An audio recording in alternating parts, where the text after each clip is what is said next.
Hello दोस्तों, मैं हूं अमित। एक बार फिर से स्वागत है आपका हमारे YouTube चैनल मिस्टर साइंस में। आज मैं इस वीडियो में बात करने वाला हूं कंप्यूटर के बारे में। आज की बढ़ती टेक्नोलॉजी के समय में कंप्यूटर के बारे में कौन नहीं जानता होगा दोस्तों।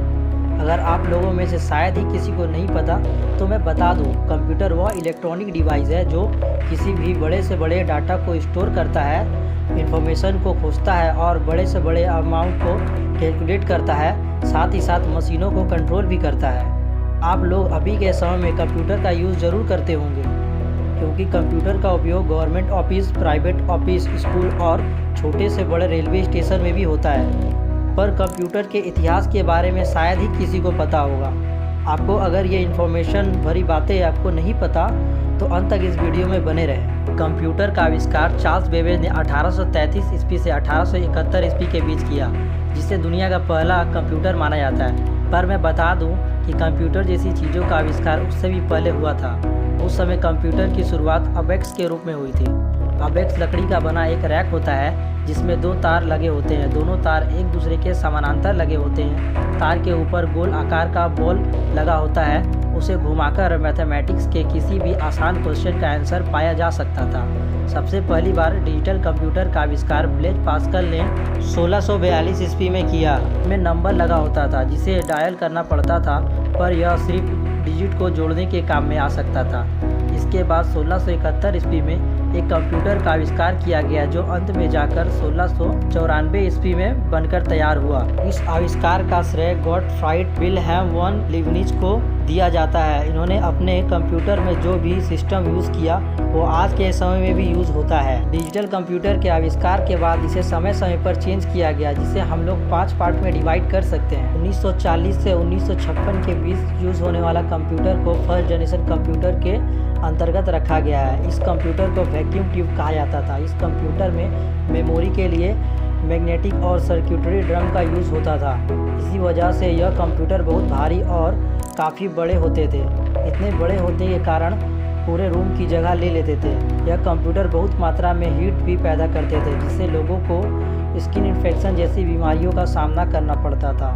और इसे चलाने के लिए बहुत अमाउंट में इलेक्ट्रिसिटी का भी यूज़ होता था, इसलिए इसे चलाने का खर्च बहुत पड़ता था। इन सभी असुविधाओं को दूर करने के लिए दूसरी पीढ़ी के कंप्यूटर को अस्तित्व में लाया गया। इस पीढ़ी के कंप्यूटर में मेन रोल ट्रांजिस्टर का होता था। वैक्यूम ट्यूब के स्थान पर ट्रांजिस्टर का प्रयोग शुरू हुआ। ट्रांजिस्टर की खोज 1947 में ही हो गई थी, पर इसका इलेक्ट्रॉनिक जगत में इस्तेमाल 1950 ईस्वी के अंतिम दौर में ही हो सका।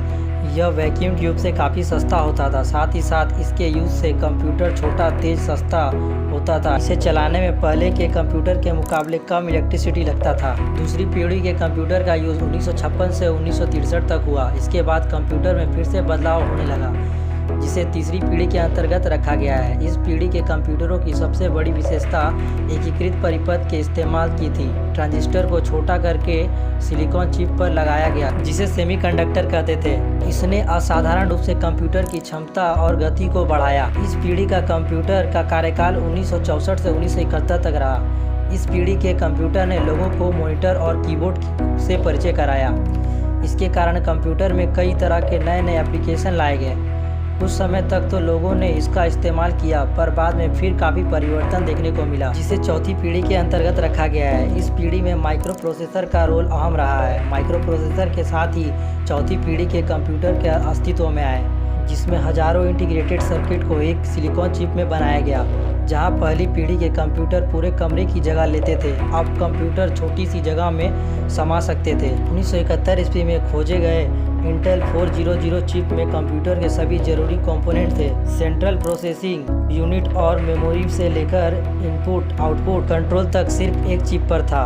इस पीढ़ी के कंप्यूटर का यूज़ 1971 से अब तक होता चला आ रहा है, पर कंप्यूटर के फील्ड में रिवॉल्यूशन अभी भी चल रहा है, जिसे 5वीं पीढ़ी के अंतर्गत शामिल किया गया है। इस पीढ़ी के कंप्यूटर उपकरण जो आर्टिफिशियल इंटेलिजेंस पर आधारित है, अब भी विकास की प्रक्रिया में है। इस पीढ़ी का विकास कुछ सालों के बाद पूरे कंप्यूटर जगत को बदल देगा।